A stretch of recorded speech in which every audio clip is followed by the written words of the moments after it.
What if I told you that your greatest gift is also your deepest wound? That the very thing that makes you feel isolated, misunderstood, and sometimes unbearably alone is actually the most profound testament to your purpose in this world. You see things others don't. You feel undercurrents that remain invisible to most. You pick up on patterns, emotions, and truths that float beneath the surface of everyday conversation. And instead of celebrating this remarkable ability, you've learned to hide it, diminish it, even resent it. But here's the paradox that will change everything. What you've been taught to see as your greatest weakness is actually your most sacred calling. What you've been conditioned to apologize for is precisely what the world desperately needs. The very sensitivity that makes you feel like an alien among your own species is the bridge between the conscious and unconscious worlds that Jung spent his entire life trying to understand. Let me paint a picture that I know you'll recognize because you've lived it countless times. You walk into a room and immediately sense the tension between two people who are smiling and acting perfectly normal. While everyone else is having pleasant conversation, you feel the invisible web of unspoken resentment, fear, and manipulation hanging in the air like thick fog. You watch a friend enthusiastically describe their new relationship, while every fiber of your being screams that something is fundamentally wrong. The words sound right, but the energy feels hollow, desperate, even dangerous. You scroll through social media and see beyond the curated happiness to the desperate loneliness underneath. You read between the lines of seemingly innocent posts and detect the silent cries for help that others scroll past without noticing. You notice when someone's celebration posts feel forced, when their inspirational quotes mask deep pain, when their relationship photos reveal subtle signs of dysfunction that no one else seems to catch. In meetings, you sense the hidden agendas that others miss completely. You pick up on the micro expressions that reveal what people really think versus what they're saying. You feel the power dynamics in the room, the unspoken alliances, the fear masquerading as confidence. You know who's about to quit before they announce it, who's struggling with personal issues they haven't disclosed, who's saying yes while meaning no. Others call you overthinking. They tell you to stop analyzing everything. They suggest you're reading too much into situations, that you're being paranoid or dramatic. Family members roll their eyes when you express concern about someone's behavior that seems perfectly normal to them. Friends get uncomfortable when you accurately predict the outcome of their relationships before they even see the warning signs. And slowly, you begin to question your own perceptions. You start to wonder if maybe you're the problem. Maybe you're too sensitive, too intense, too much. Maybe there's something wrong with your emotional equipment. You begin to doubt the very gift that makes you uniquely valuable. And you start trying to turn down the volume on your inner knowing to fit in with a world that seems blissfully unaware of the psychological dynamics you see so clearly. Here's where our culture has failed you completely, and where the real damage has been done to your psychological development. We've been conditioned to believe that fitting in is more valuable than seeing clearly. That social harmony matters more than psychological truth. That being liked is more important than being authentic to your nature. That consensus reality is always more trustworthy than individual perception. This belief system has turned your greatest strength into your greatest source of shame. You've been taught that your ability to see beneath surfaces is a flaw to be corrected rather than a gift to be honored. You've learned to dim your light to make others comfortable with their darkness. You've been trained to distrust your intuition, to second-guess your insights, and to apologize for the very perceptions that could save people from years of suffering. But what if this entire framework is not just wrong, but dangerously backwards? What if the reason you feel so alone in your perceptions is not because you're seeing things that aren't there, but because you're seeing things that others simply cannot see? What if your isolation isn't a sign of dysfunction, but a necessary consequence of operating at a different level of psychological awareness? Our society has created a psychological hierarchy where surface-level social skills are rewarded, while depth perception is pathologized. We celebrate people who can make small talk at parties, while dismissing those who can sense the emotional undertones that make such gatherings feel hollow. We praise those who maintain optimistic facades while treating realistic assessments of psychological dynamics as negativity or cynicism. This system doesn't just misunderstand you. It actively harms you by teaching you to distrust the very mechanism that could guide you toward authentic connections and meaningful work. You've been gaslit by a culture that prefers comfortable illusions to uncomfortable truths. And you've internalized the message that your depth is a problem rather than a solution. Carl Jung understood something that most people never grasp in their entire lifetime. Something that could revolutionize how you understand your place in the world. He recognized that certain individuals are born with what he called differentiated perception. The ability to see psychological patterns, unconscious motivations, and hidden truths that remain invisible to the majority of the population. Jung described this as having access to what he termed the collective unconscious, the shared psychological substrate that connects all human experience. Think of it as the psychological internet that runs beneath conscious awareness, carrying archetypal patterns, inherited traumas, and universal themes that play out through individual lives. People with this ability don't just see individuals, they see the archetypal patterns playing out through individuals. They don't just hear words. They hear the psychological symphony underneath. But here's what makes this even more profound. Jung understood that this ability isn't random. It's not an accident of genetics or environment. People with enhanced psychological perception are essentially the early warning system for humanity's collective psychological health. You are the canary in the coal mine of human consciousness, feeling the toxic patterns before they become obvious to everyone else. Think of it like this. Most people live in a two-dimensional world, seeing only the surface of human interaction. They process information primarily through the conscious mind, which can only handle a limited amount of data at any given time. But you live in a three-dimensional psychological reality where you can perceive depth, shadow, and hidden meaning. Your nervous system is wired to pick up on the 90% of communication that happens below conscious awareness. You're not broken or overly sensitive. You're operating with enhanced psychological equipment. It's like having high-definition vision in a world where most people see in standard definition.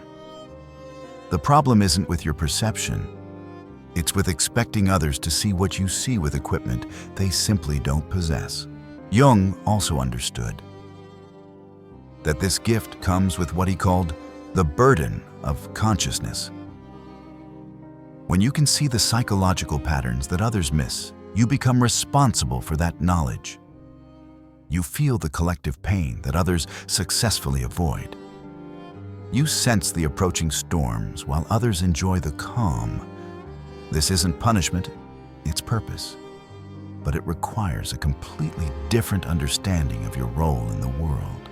This is why you've always felt like you're carrying invisible weight that others don't seem to feel. You're literally processing psychological information that exists beyond most people's awareness. You're functioning as a kind of psychological early warning system, feeling the tremors before the earthquake, sensing the shifts in the collective mood before they become obvious to everyone else. Now let's revisit that feeling of being alone in a crowded room, of seeing what others miss, of feeling like you're going crazy when your perceptions don't match the consensus reality around you. The mistake wasn't in your perception. It was in expecting others to validate what they simply cannot see. You've been trying to get blind people to confirm the existence of color. You've been asking deaf people to appreciate a symphony. You've been seeking validation for experiences that exist beyond others' perceptual range. And when that validation didn't come, you concluded that something was wrong with you, rather than recognizing the limitation of their equipment. The frustration, the self-doubt, the feeling of being crazy. All of this came from the impossible task of seeking confirmation for truths that exist beyond others' perceptual range. It's like being the only person in a room who can hear a dog whistle, and then wondering why everyone thinks you're imagining the sound. Jung called this the burden of the wounded healer. Those who see deeply are often called to bear witness to humanity's shadow, to feel the collective pain that others successfully avoid. Your isolation isn't a bug in your system. It's a feature. Your separation isn't a problem to solve. It's a necessary condition for your function. Consider this if you felt completely comfortable in every social situation, if you never sensed the undercurrents of pain and deception, if you were satisfied with surface-level connections, you wouldn't be able to serve your true purpose. Your discomfort in certain environments isn't a sign that you don't belong. It's a sign that your psychological equipment is working exactly as it should. The mistake was in trying to force yourself into spaces and relationships that weren't designed for your level of perception. It's like trying to use a high-powered microscope to watch television. You're going to see things that make the experience unpleasant, not because there's something wrong with the microscope, but because it's designed for a different purpose. Jung's solution was revolutionary in its simplicity and profound in its implications. Stop trying to cure your gift and start honoring your purpose. He understood that people with enhanced perception serve a crucial role in the psychological ecosystem of humanity. You are the early warning system. You are the pattern recognizer. You are the one who sees the storm coming while others enjoy the calm. Your silence isn't withdrawal, it's discernment. You've learned often through painful experience that most people aren't ready for the depth of what you see. And that's not your failure. It's their limitation. Your role isn't to convince everyone of what you perceive. It's to trust your perceptions and act from that place of deeper knowing. Jung emphasized that the conscious suffering of those who see clearly serves a transformative function for the collective unconscious.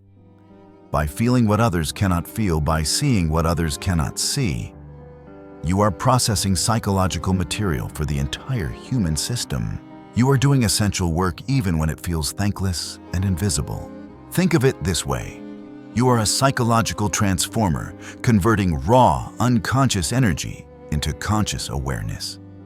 When you feel the anxiety that others don't recognize, you're helping to metabolize that energy for the collective. When you see the patterns that others miss, you're serving as a kind of psychological lighthouse warning others away from dangerous psychological reefs. But here's the crucial part of Jung's insight. You don't have to sacrifice your own well-being to serve this function. You can honor your gift while protecting your energy. You can serve your purpose while maintaining healthy boundaries. Your sensitivity is meant to be a tool of discernment, not a weapon of self-destruction. The solution isn't to become less sensitive. It's to become more strategic about how you use your sensitivity. It's not about seeing less. It's about knowing what to do with what you see. It's not about fitting in. It's about finding your rightful place as a bridge between worlds.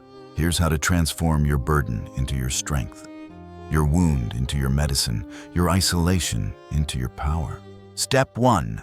Create sacred boundaries around your perceptions. Stop expecting others to validate your perceptions before you trust them. Your inner knowing doesn't require external confirmation to be valid. Create a private journal where you record what you see without judgment or the need for external confirmation. This becomes your psychological laboratory, where you can explore patterns without having to prove them to anyone else.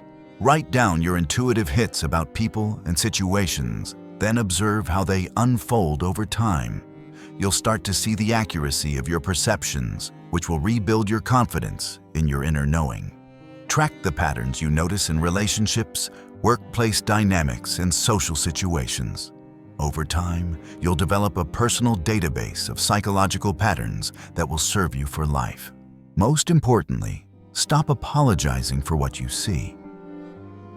Stop prefacing your insights with phrases like, "Maybe I'm wrong, but," or "I might be overthinking this, but."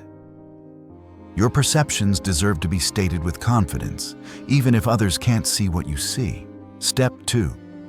Find your tribe of fellow seers. Seek out others who operate at your level of psychological depth. These people exist, but they're often hiding, just like you are, having learned to mask their abilities to fit into a surface-level world. Look for them in places where deep thinking is valued. Philosophy groups, psychology communities, spiritual gatherings focused on inner work rather than surface positivity. Book clubs that focus on transformational literature. Pay attention to who responds with recognition when you share deeper insights. Notice who asks follow-up questions rather than changing the subject when you mention psychological patterns. These are your people. They may not have the exact same gifts you do, but they value depth over surface truth, over comfort and authentic connection over social performance. Online communities can also be invaluable. Find forums groups and content creators who speak to the psychological depths you inhabit. Surround yourself with voices that normalize your level of perception rather than pathologize it. Step 3. Develop your discernment practice. Learn to distinguish between what you need to act on and what you simply need to witness. Not every truth you perceive requires your intervention. Sometimes your job is simply to see, to hold space, and to trust that your awareness alone serves a purpose in the larger pattern. Develop what Jung called active imagination. The ability to engage with the psychological material you perceive without being overwhelmed by it. When you sense someone's pain, you don't need to fix it. When you see someone's self-destructive patterns, you don't need to save them. When you feel the collective anxiety, you don't need to carry it as your own. Practice asking yourself, what is mine to carry, and what is mine to witness? What requires my action, and what simply requires my awareness? How can I honor what I see without sacrificing my own well-being? Step 4. Transform pain into purpose. When you feel the weight of seeing too much, remember that you are serving as a psychological bridge between the unconscious and conscious worlds. Your suffering isn't meaningless. It's transformational work happening through you. You are composting the shadow material of the collective so that new growth can emerge. Reframe your emotional intensity as a sacred responsibility. When you feel overwhelmed by what you perceive, remember that you are processing psychological material that others cannot handle. You are serving as a kind of psychological immune system, feeling the infections before they spread. But also remember that martyrdom isn't required for this service. You can do this work while still maintaining your joy, your boundaries, and your personal life. The goal isn't to suffer more, it's to suffer consciously and purposefully. Step 5. Practice strategic revelation. Learn to share your insights skillfully. Instead of overwhelming others with the full depth of what you see, offer small doses that meet people where they are. Your job isn't to drag people into the deep end. It's to offer them a glimpse of deeper waters when they're ready to see. Develop what I call graduated disclosure. Sharing insights in layers that people can handle. Start with observations that are just slightly deeper than surface level, and only go deeper if the person demonstrates readiness and interest. Learn to translate your perceptions into language that others can understand without dumbing down the content. Pay attention to people's capacity for truth in any given moment. Sometimes people need comfort more than insight. Sometimes they need validation more than challenge. Your gift includes not just seeing what others miss, but knowing when and how to share what you see. So remember this fundamental truth that will change how you move through the world. Your ability to see what others cannot see isn't a burden to bear. It's a sacred responsibility to honor. Your sensitivity isn't weakness.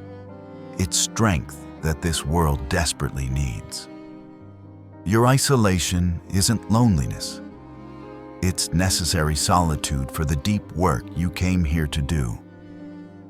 You haven't been cursed with too much awareness. You've been blessed with essential perception that serves the healing of our collective consciousness. The world needs people who can see beneath the surface, who can feel the collective pulse, who can recognize patterns that remain invisible to most. Your silence is strategic, not shameful.